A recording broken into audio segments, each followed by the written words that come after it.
All right. Well, it looks like it's just me to start today, which is totally fine. And if you're watching this on recording, then you will be joining me. But again, my name is Stuart Easton, and I am a test prep and academic mentor for ESM Prep. And today we're going to be talking about the APUSH test. My goal today is to do a very shallow but broad view of the test. And that means I'm going to be looking at as many things as possible to bring them and put them on your radar. And if, as you're watching, you want a little more depth to it, you have a few options. Obviously, one is some self-guided practice. You can, of course, talk to your APUSH teacher. You can reach out to me directly through ESM Prep, or there are resources online. We'll mention that kind of as we go. Plus, you'll also be getting this presentation emailed to you. So with all that being said, we're going to dive right in. And again, I'm going to move quickly, and we're going to talk about a lot of different things today. But all you need to do is just be checking, is this something I'm already preparing for? Is this something I need to prepare for? Or is this something I feel comfortable with? So on that note, we're going to get started. And I'm going to go ahead and share my screen for the presentation. Again, we don't have anybody live with us here right this second, so we're not going to worry about participation and things of that nature. All right. So we have two halves to our presentation today. One is going to be content focused, and one is going to be a little more writing test prep focused. So when you think about this test, you want to think about it in two halves. Do I know my history? And then am I prepared for this specific test? And that's going to be what we focus on today. So it is a chance to get familiar with the test. It is a chance to explore and talk about studying. It's not going to be where we go blow by blow through all of the different moments in American history. That's something that I'm confident you can do on your own. There are so many resources out there. So I'm going to leave the content a little more in your hands. I'm going to really focus on test taking today. Our agenda is already off a bit, so I'm going to be moving pretty quickly. But luckily, questions and feedback is something we can cut down. Most important thing to know, when and where will you take the test? So May 6th, 8 a.m., in person, in school, on paper. So there are no at-home tests this year. It is a different change. There is the possibility of digital in school. That is something for each of us to figure out individually. What it's going to be on is going to be on, and there is a typo in this slide, but that's okay. It's going to be on these 9 units. You could ignore atmospheric pollution. That is probably from a different AP test. But these 9 units broken down into those percentages let you know how much time to allocate for studying. We don't want you to study 100 hours on every subject if they're going to be tested differently. This is rough. There is an exact rubric of this on the College Board website. The ways you can use this information are pretty straightforward. You're going to just use them to gauge what you know. Some of us are very comfortable with the subject, either because it came at a good time in our class, we really jabbed with the material, or perhaps we knew about it before we even got to APUSH. I would work on ranking, rating, some sort of scale of those different units to be able to tell which is the one that you're going to need to spend the most time on. Again, weighting them according to what you're expecting to see based on those percentages. Now, we would try it again with our time today. This is something when you're looking back over these slides you can do, rating them, ranking them, really setting out a timeline for yourself of studying. You have the test date and you have today's date. You can kind of work backwards given your schedule on how long you need to spend on each section. The question of how I need to study is where we're going to spend a little more time today. My number one way to study for the content side of things is going to be a timeline. Now, there's a few reasons a timeline is really effective. And when I say a timeline, I really mean 5, 7, 9, 10 timelines. But the reason timelines are really effective is because they interlock the information. That means that each event doesn't stand alone. One of the biggest parts of the APUSH test is not testing you, do you know this date, It's more, how did this event fit into the context of the time? Therefore, a timeline is going to help you understand that. Now, if I'm being a little more specific here, I would also point out that a timeline is very visual. A lot of us are visual learners. If you're more tactile, if you're more auditory, you can adapt the timeline to your style of learning. But it definitely synthesizes the information in a way that just memorization doesn't. So the important elements of a timeline are going to be organization, color, and limits. Organization is fairly self-explanatory. We need to make sure that we put these in the right order, we leave space, we manipulate them in a way so that visually they are lined up, organized, locked in. The color is something that I think some of us might not think of at first glance, but is really effective because we can color code by general terms that the APUSH gives us. The ones that I highlight here are political, economic, social, and global. So this allows us to notice trends. If we're working in Unit 7 and we're looking through our timeline and we notice, oh, it's all pink, and that's politics, we're like, okay, this was a time of really intense political growth, change, upheaval, but I didn't really notice too much economic coloring there, if that's blue. I didn't notice too much economic, so maybe that was a time where we were less focused on business and more on policy. These are the types of additional information these timelines can give you. That way, when you get to this test, you get a multiple choice question like, I don't really know this information, but that was during that time period that was incredibly pink. And that was really political. So I'm not going to think the answer to this question is economic or social or global. Is it ideal? Maybe not. Maybe we want to go into that test and know every minute detail, but that's a pretty long shot. So I think this is a nice way to give ourselves some cover there. The important thing though, with limits, we do not want to include everything. We want to make sure we include things that make meaning. And we want to, through the process of making this timeline, start to make some meaning by what we include and what we don't include. I'll move my slide there. Okay.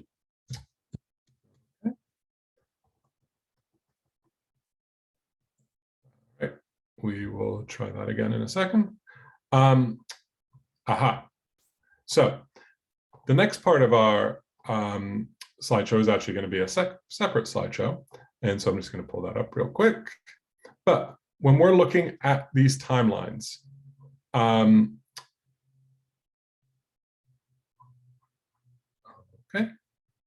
give me a second here.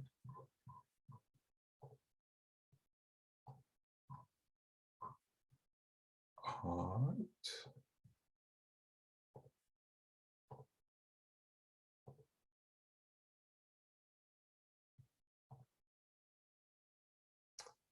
All right, I apologize for the delay. We got a little off kilter there, but the, and we are going to be changing the presentation here, but that's okay. So the slideshow here is going to continue with an example of a timeline. So the reason I shared this specific timeline is because I thought it does three things really effectively. It doesn't overwhelm you with information. It includes titles for the events that really make it easy to quickly look this over, but then it also includes details that are worth noting by going a little bit deeper into each subject. This offers us three ways to study. One is visually for trends and themes. Oh, all the pink leads me to believe this was a time of important political action. I can go deeper and notice that Jefferson's election is a precursor, perhaps catalyst to the Louisiana Purchase. And then from there into the Embargo Act, I can start to create a narrative around it.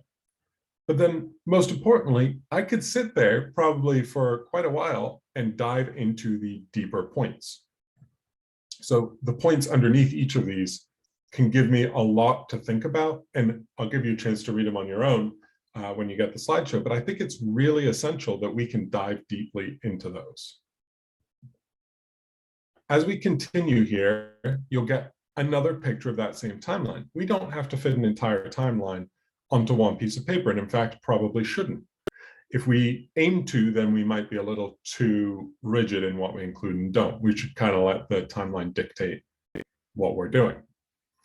So in asking for questions, I don't have any here in the room, but what I would like to note is you can email me anytime. My email address is going to be seaston@esmprep.com, and that's something that should be a part of your webinar registration. You should have access to that. So I'm hopeful that you'll be able to reach me with questions if any do come up. As we continue here, we're going to transition over to the writing. So from the writing, we're going to look at structure, format, rubrics, and even some examples. Now, you might be noticing that we are not halfway through this webinar, and that you're maybe thinking, oh, we didn't spend that long on content. That's fully intentional. I do not want to over emphasize this point, but I do want to make the point that content on the APUSH test is somewhat secondary to knowing the test itself. So of course, making sure that we know what's going on is important. But as you're going to see here, we can benefit just as much from knowing what the test is going to ask us. So in thinking about writing, this is what you're going to have to write. Now, you'll notice that those percentages add up to 60%. The other 40% comes from multiple choice. Multiple choice is incredibly important. That is more content-based. But we also do feel like we want to make room for that to also be a test-taking process. That's where you would work with a tutor or a mentor to work on how to eliminate answers, use context clues. And that's where the timelines come in. For writing, we're going to be looking at short answers, DBQs, and long essays.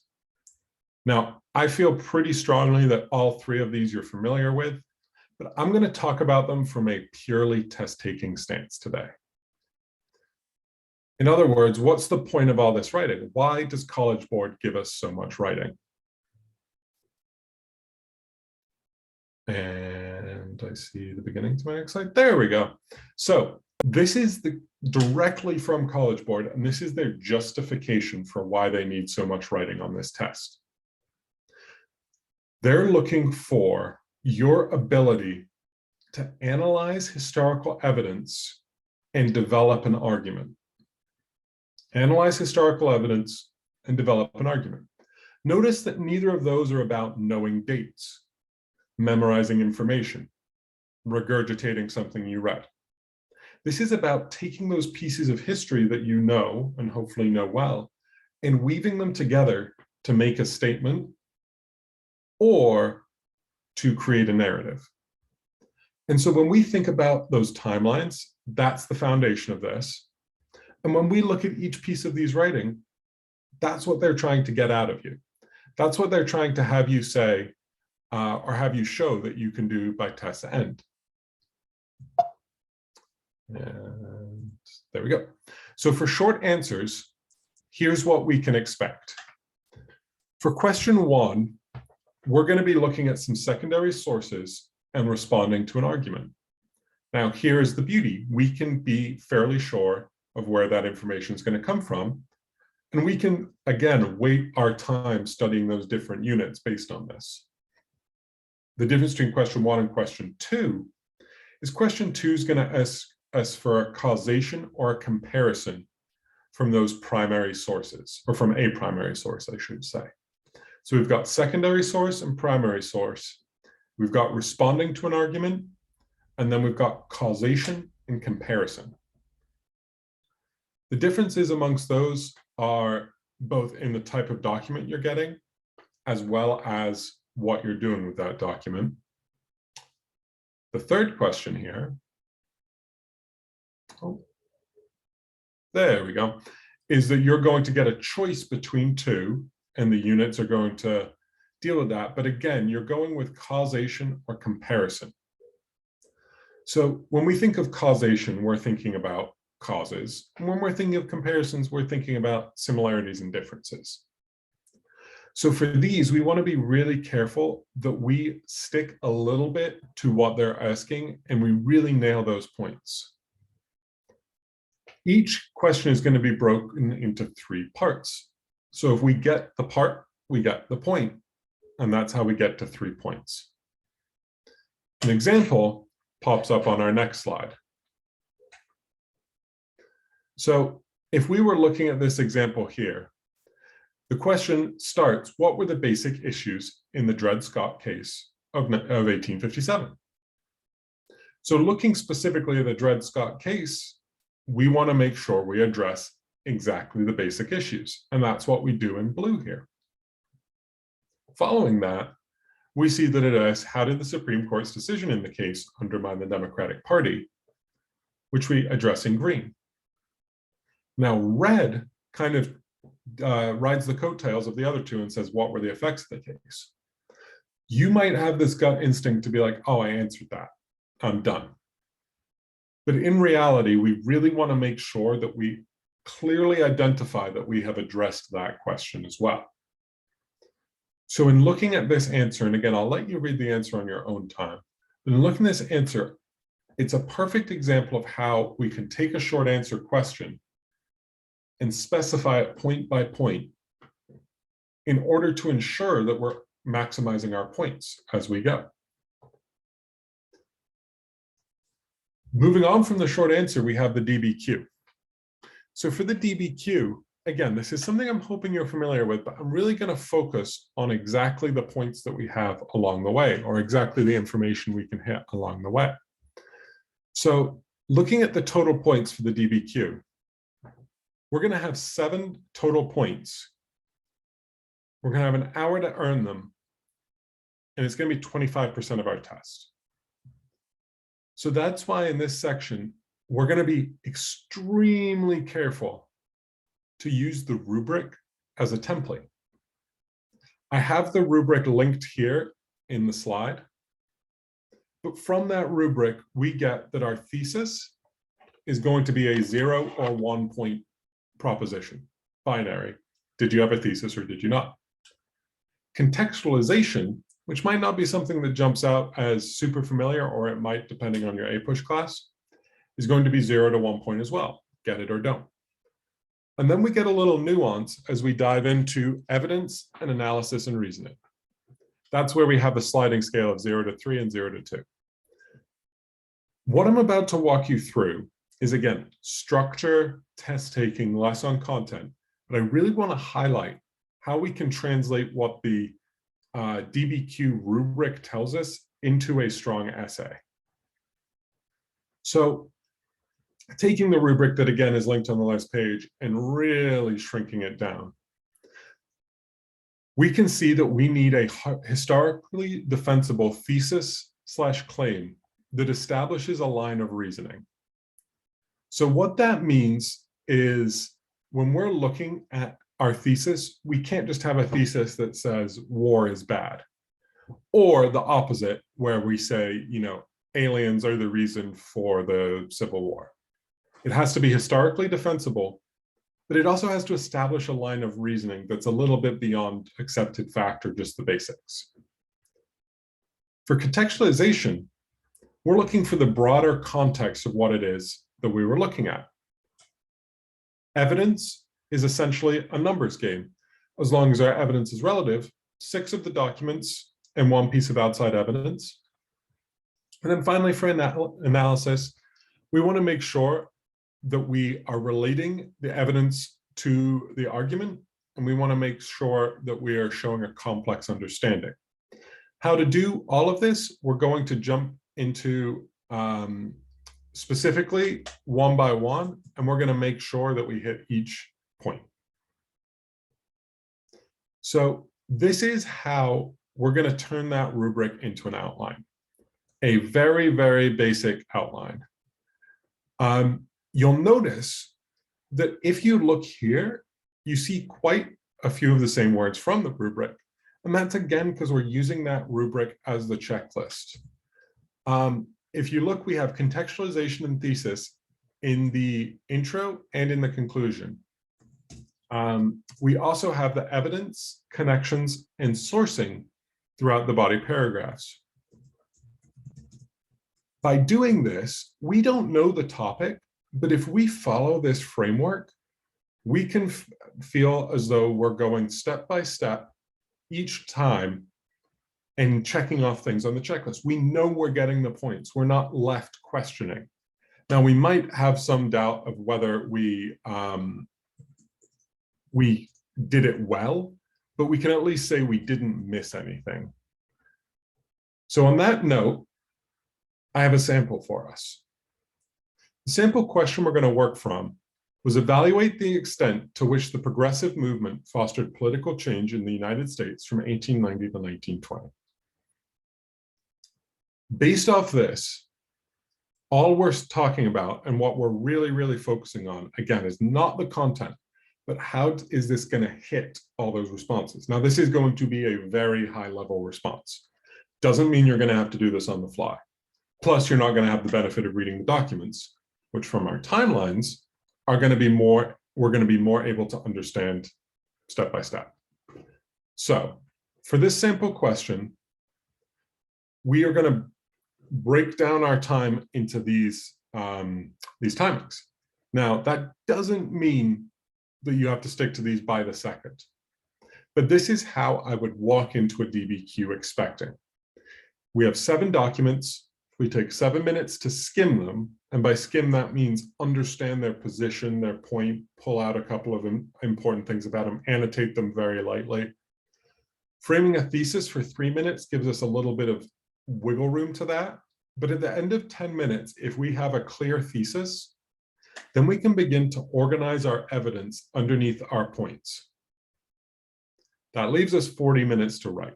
It's a lot of time to write, but we are talking about a 5-paragraph essay.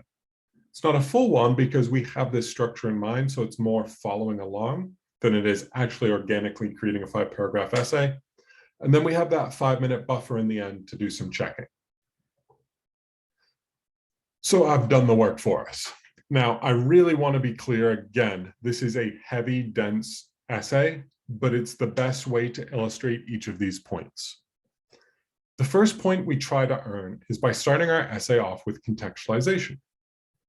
If we're contextualizing our essay, we want to be really, really clear what happened before and after it, the context of what we're going to talk about, in this case, the progressive era. To do that, the best places to do that would be the beginning and the end of our DBQ. So I begin this essay, or this essay begins with a contextualization of previous events that led into the progressive era. Now, you don't have to read it, you can read it, but you'll see that it does provide those leading up events. A couple of sentences in, and we've already have our grader hooked to, okay, this person is going to earn a point or is well on their way to earning a contextualization point. We then hit them with our thesis, and that, in essence, means we're leaving our introduction with 2 points, which is pretty solid. Now, I am going to read this thesis because there is an important element to it. Originating in the politics of the Gilded Age, the progressive era, which lasted from the 1890s to the 1920s, fostered real change in American politics, specifically through social and economic policy. But even with this said, the movement stopped short of enacting change for all Americans by failing to address all marginalized populations. So on that note, you'll see this is a thesis that both gives 3 points, but does not give them all on the same side of the argument. It talks about the social and the economic change, but the lack of change for marginalized populations. This is how we begin to earn that complexity point. You might remember that in the analysis and reasoning section. That's because we have created a nuanced thesis. Very rarely in history is an event one-sided. Often, there are reasons valid on both sides. In this case, I've laid out how it fostered change, but also how it didn't, because the question as to the extent, and the extent was up to here, but not past. up to social and economic, but not quite dealing with marginalized populations. So in a way, we're also setting ourselves up to not only leave this introduction with 2 points, but to be well on our way to a third. As such, we hit our first body paragraph as my computer catches up to us here. Hopefully soon. But in that first body paragraph, we're going to do exactly the same thing, which is have every sentence, yeah, there we go, we went too far, have every sentence doing a job. Now, it's important to note 2 things as we look at this. You would have more than 1 body paragraph. Often 3 is what I suggest, just because it means you get more opportunities to share evidences, earn different points. But I don't want to pigeonhole you into 3. You could have 2, you could have 4, but multiple body paragraphs. The pieces or the colored sentences that are going to make sense to us here are going to be the document evidence and the outside evidence. The piece that might be a bit of a curveball is the sourcing. Now, sourcing comes from that analysis and reasoning, where we have to explain 3 pieces of evidence more in depth. We have to analyze them more in depth. So essentially, sourcing, and this is again on the rubric, I really encourage everyone to study the organic original rubric, but this is where we give point of view.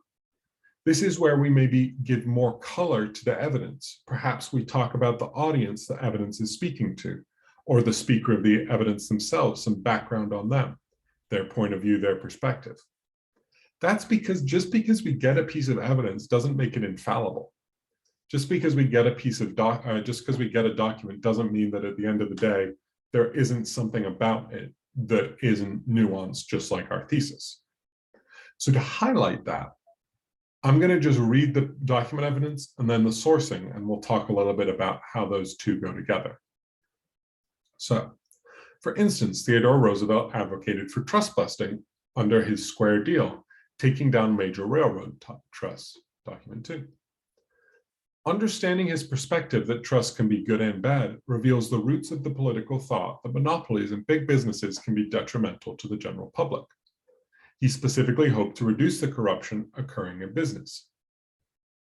So by saying that he's trust busting under his square deal, which we took from document 2, we also want to throw in there that this wasn't his only, it wasn't black and white for him. It wasn't all one way or the other. He was really looking to reduce the corruption, and that there is good and bad in them. Another way we might address this is we might talk about the audience. So not for this specific document, for a different specific document, we might say, this speech was given while addressing Congress in an election year. So we want to make clear that the speaker was sharing the information with an ulterior motive of gaining support or gaining endorsements. Those are examples of sourcing where we take the document and we don't take it at face value. We add in more historical information and context to make the document come alive. It shows the grader that as we're writing this, we're not just sitting there saying, okay, this is the document, it has to be 100% infallible, and I know nothing beyond the beginning and end of that document. It's saying, here's the document, but I know a little bit about this, and here's some areas we can go more in depth. You'll also see the blue of the outside evidence and pink of document evidence. So in our body paragraph, we've hit 2 pieces of document evidence. We've hit 1 piece of outside evidence. We've sourced 1 thing, and we've connected this to our overall argument with that final sentence. We're well on our way with 3 paragraphs to getting all of our evidence points, which is 3. And the connection to the argument and the sourcing with the added complexity of our thesis are getting us well on our way to 3 points in the reasoning. 3 points in the analysis and reasoning, yeah. Nope, 2 points in analysis and reasoning, 3 points in evidence. There we go. Too many words all at once. So by really locking in a structure, I could assign you any prompt and I could throw any document at you. But if you go in knowing a little bit more about how it's going to look when you write it, and it turns a little bit more into filling out a format, not 100%, you still need to think on your feet, then you could just be sure that you're hitting every point on the rubric. And again, you might lose points because you might have gotten something wrong, or you might not have done it as effectively as you'd hope, but you won't lose points because you forgot something. The only sentence in this paragraph not earning us a point or not earning us some points is the first one, and that's just a general topic sentence. So setting ourselves up, heading into the conclusion, you'll notice the conclusion is just going to be the inverse of the introduction. I'm going to restate my thesis, and then I'm going to get us out of there with some context of where this period I just talked about led to. So in this case, what I'd say is some of the successes still serve as important pillars of our society, but many of the failures still scar America's reputation. In either case, the progressive movement gave birth to massive political change in the span of just a few decades. If I'm being honest, we could be more specific with that. There's a good chance we still get the contextualization point, though, because we've worked really hard on it up until this point in the essay, and I don't think we're going to lose it because we weren't specific enough here. But if we were to give another detail of an event, an act, a person, something happening immediately after this, we might get a little bit more comfortable with earning that point. At the end of the day, though, you can go into the DBQ, and if you practice enough of these, essentially saying, okay, I know exactly what I'm going to do. I just need to know the information that's going to go in there.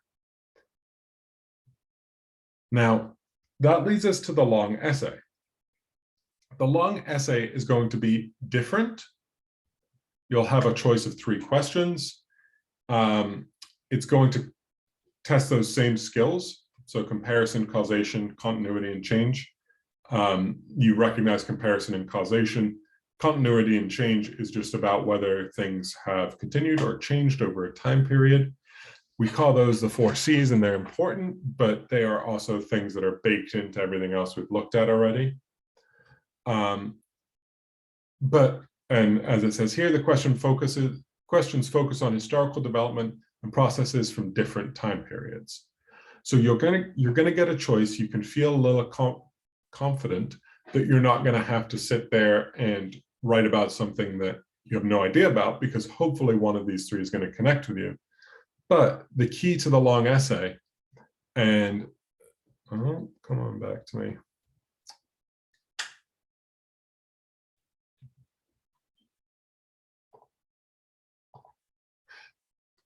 Is our evidence is going to be downgraded a point.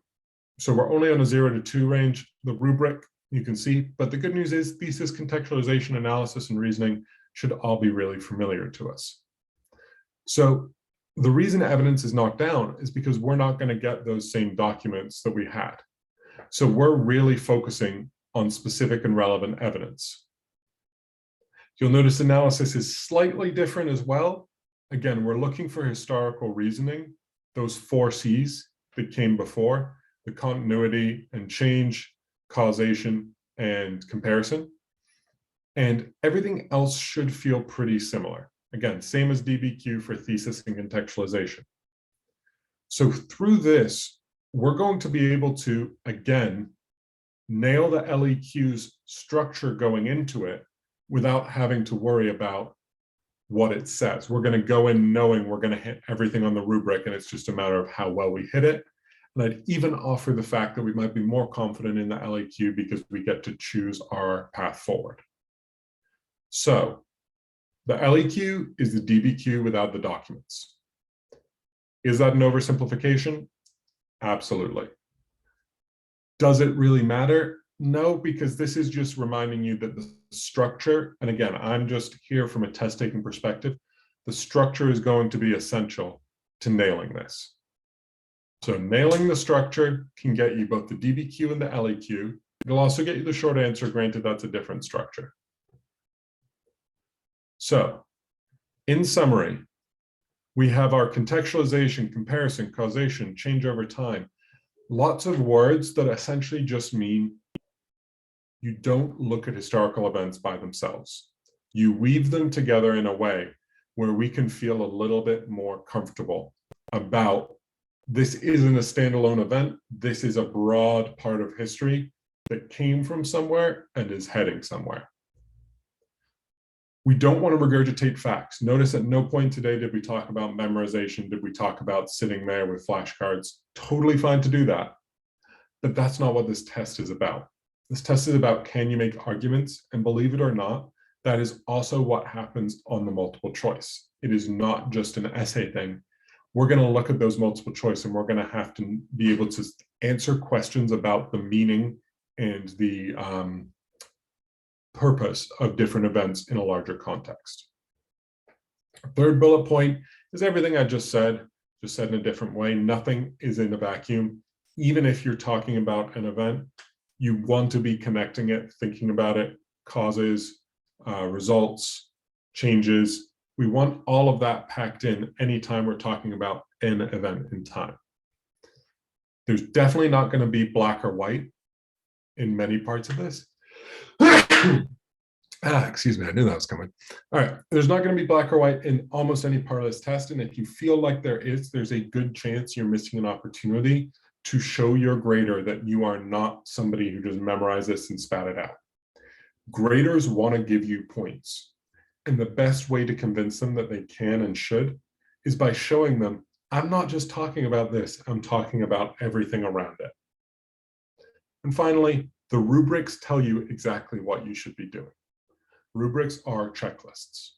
We don't want to get overly bogged down in that for life. You don't want to go to college and yell at your professor, this is just a checklist. That won't go well. But for this test, they are telling you what they want you to do in a way you can check them off with our structure. With those as takeaways, I want to remind you that you can always reach out to me with questions. I do a lot of APUSH tutoring, but I'm also just a guy who would be happy to answer an email if you have a specific question. I'd once again like to encourage you, if you went through this and it resonated with you, but you think you might need some support doing it, a test prep mentor from ESM is going to help you with the test. We're going to have to assume that your APUSH teacher is going to be a good resource for content, or at least you're going to be able to use them to find resources for content. A mentor can certainly help you with that, but the differentiating factor is we're going to be able to help you with what this test is and how to master it, regardless of the information that you're being asked. So, on that note, I believe that's the end of my slideshow. It is, in fact. So, to recap, timelines will get you where you want to go with content. Structure will get you where you want to go with writing. The combination of the two is going to offer you the opportunity to not have to memorize everything that's happened in recorded American history, but instead have a deeper understanding that balances you between knowing something and also being able to figure it out while offering the complex, nuanced view of it. At the end of the day, we are recording this webinar on March 22nd. You have more than a month. You should ramp up by rating and grading your different unit comfortabilities, and most likely you haven't gotten through all of them, so that will speak to it a little bit. Beginning to create living documents of notes, which timelines would accomplish, organizing that in a way where you're going to be able to repeatedly reference them and create new meaning and knowledge from them, trends, narratives, connections, causations, all the like. And then you're going to want to start to develop that structure in a few different prompts for the writing, so that those timelines all of a sudden aren't just sitting there by themselves, but they're finding their way into your writing. This is a tested and proven method of building the knowledge from the ground up into a usable, repeatable series of methods that are going to get you good scores based on the fact we know we're checking off the rubrics and we know we're prepared for questions specifically about events we've studied or events adjacent to those events. Again, if you're trying to memorize everything, you are probably misallocating your time. Use this as an opportunity to really enjoy history. It's a crazy idea, but really enjoy history and see it as that living, breathing thing that it is. If you're taking a push, there's a hope that you have some sort of passion or interest in it, and this is your opportunity to study in a way that's conducive for that, or that connects with that. Again, my name is Stuart Easton. You can find me at ESM Prep, Easton, SEASTON at esmprep.com. Please email with any questions, clarifications. You should be getting a copy of a slideshow we just saw. There are plenty of links on College Board, and they are linked throughout the presentation, but if you can't find anything, again, please do email me. And if you're looking for the opportunity to work with a mentor, myself or one of ESM Prep's many other APUSH mentors, please don't hesitate to reach out to either me or go through our website to register and reach out there. Overall, this is a test that is knowable, learnable, and although we don't need to know every fact, we can be prepared for anything they throw at us. I hope this helped you see that. And if along the way you need any help, I am here for you. That's it for now. I appreciate your patience. And again, reach out with any needs. Hopefully this presentation has been helpful to you. Thank you very much.